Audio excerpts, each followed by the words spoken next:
The Shari'ah of preaching.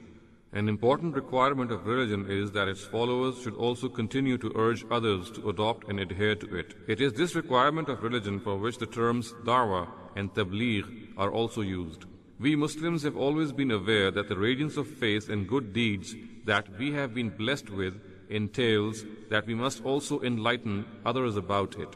It is because of this importance of preaching and propagation that the Almighty has revealed a detailed Sharia about it, just as He has done so in affairs such as politics, economics, and worship, besides some others. A study of the Sharia shows that the responsibility of preaching has been imposed in distinct categories on believers according to their various capacities. For convenience of understanding, the Sharia of preaching can be categorized as follows. 1. Preaching obligation of prophets. 2. Preaching obligation of Abraham's progeny. 3. Preaching obligation of the scholars. 4. Preaching obligation of the rulers. 5. Preaching obligation of an individual. 6. Strategy of preaching.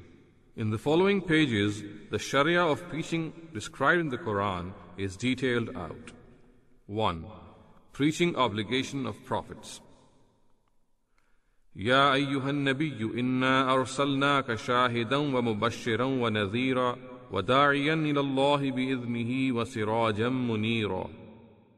O Prophet, we have sent you forth as a witness, a bearer of good tidings, and a warner, and as one who shall call men to God by His leave, and as a shining lamp for the guidance of mankind. Surah number 33, verses 45 and 46. The above verses refer to the preaching responsibility of the Prophet Muhammad sallallahu alaihi wasallam. It is evident from the Quran that all prophets of God were sent to call people to God and to warn and to give glad tidings to them. The Quranic words, كَانَ النَّاسُ أُمَّةً وَاحِدًا فَبَعَثَ اللَّهُ النَّبِيِّينَ مُبَشِّرِينَ وَمُنذِرِينَ also mention this very fact. From among these Anbiya or prophets, those who were given the status of Rusul or messengers, their inzar or warning culminated in Shahada. In the terminology of the Quran, Shahada means that the truth is communicated to people in such a manner that no one is left with an excuse to deny it. The Quranic words used are لِأَلَّا يَكُونَ لِلنَّاسِ عَلَى اللَّهِ حُجَّةٌ بَعْدَ الرُّسُلِ, or so that mankind, after coming of these messengers, is left with no excuse against the Almighty. The way this Shahada is established is that the Almighty selects these Rusul and then, before the actual day of reward and punishment, rewards and punishes in this very world people to whom the Rusul are sent. People are told that if they honor their covenant with God, they will be rewarded in this world, and if they dishonor it, they will be punished here.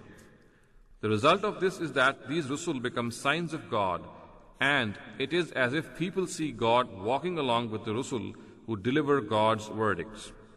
Moreover, these Rusul are directed to propagate the truth and deliver to people the exact guidance of God they have received.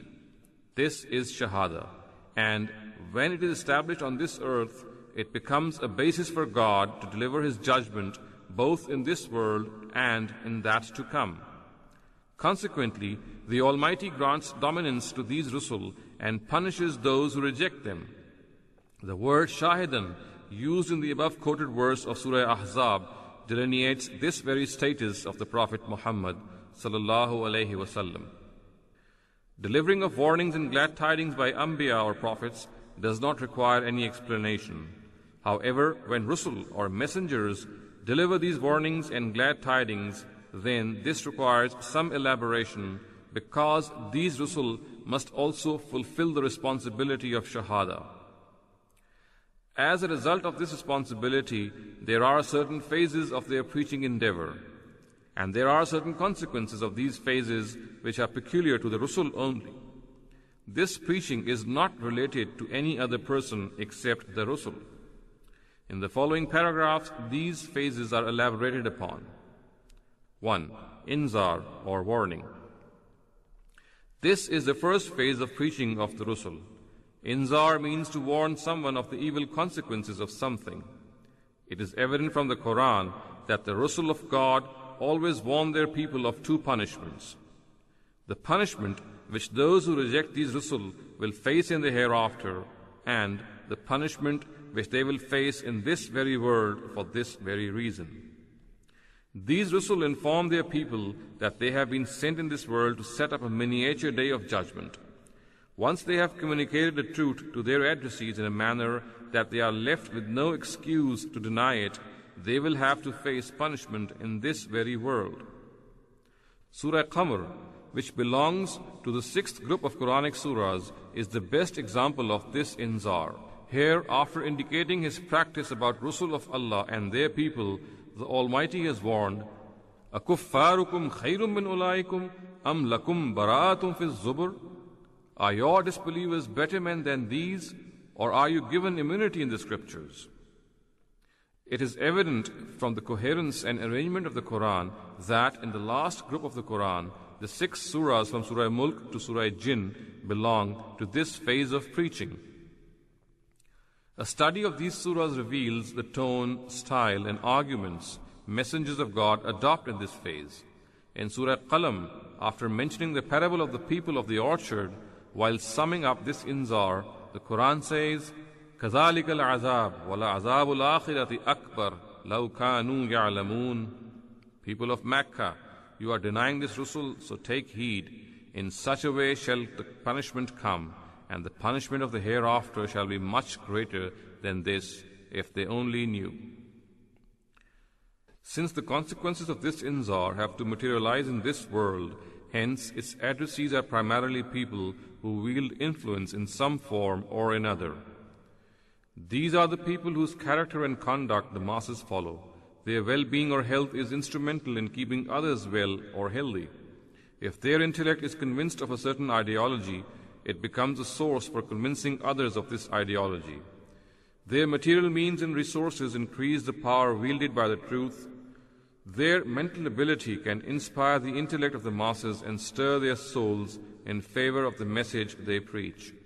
Such is the influence they exercise that unless the masses are able to see that these people have been intellectually defeated and their philosophies have been uprooted from their base through sound reasoning, and the edifice of their systems of morality and politics is publicly brought down, the masses would not be fully devoted to and convinced of the cause of the right message. They would not be able to get out of the whirlpool of their previous views and relieve themselves of indecision. They would also not be able to feel elevated while following the message of truth. The elevation which is necessary to induce in them the courage and strength to break the shackles and hold of the dominant elements of the society that have spun a strong web of influence. The way this characteristic of inzar becomes evident from the Quran is explained thus by Imam Amin Ahsan Islahi. Abraham sallallahu alaihi wasallam at the very outset called to the truth his family and clan who held the reins of religious leadership. He then called to the truth the king who had the reins of political authority and who thought that he had power over the life and death of his people. The Almighty had directed Moses sallallahu alaihi wasallam to first of all address the Pharaoh.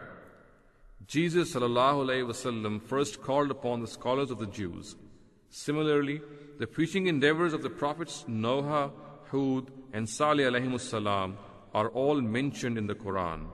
All these prophets began their preaching by calling upon the people who were in authority in their times. They tried to wake up those in authority and the arrogant people of their times from their deep slumber and vehemently criticized their views. Finally, Muhammad sallallahu alaihi wasallam was sent and asked to warn his immediate relatives. These relatives were the religious and political leaders of the patriarchal polity of Arabia, and with this reference, morally and politically guided all the people of Arabia. Amin Ahsan Islahi, Dawat-e-Deen aur Uska Tariqa-e-Kar, page 50. The Almighty says, وَكَذَلِكَ أَوْحَيْنَا إِلَيْكَ قُرْآنًا عَرَبِيًّا لِتُنْزِرَ الْقُرَى وَمَنْ حَوْلَهَا وَتُنْزِرَ يَوْمَ الْجَمْعِ لَا رَيْبَ فِيهِ فَفَرِيقٌ فِي الْجَنَّةِ وَفَرِيقٌ فِي السَّعِيرِ. And in a similar manner have we revealed to you an Arabic Quran, that you may warn the central city and those who dwell around it, and warn them of the day which is sure to come, when one group will go to paradise and another to hell.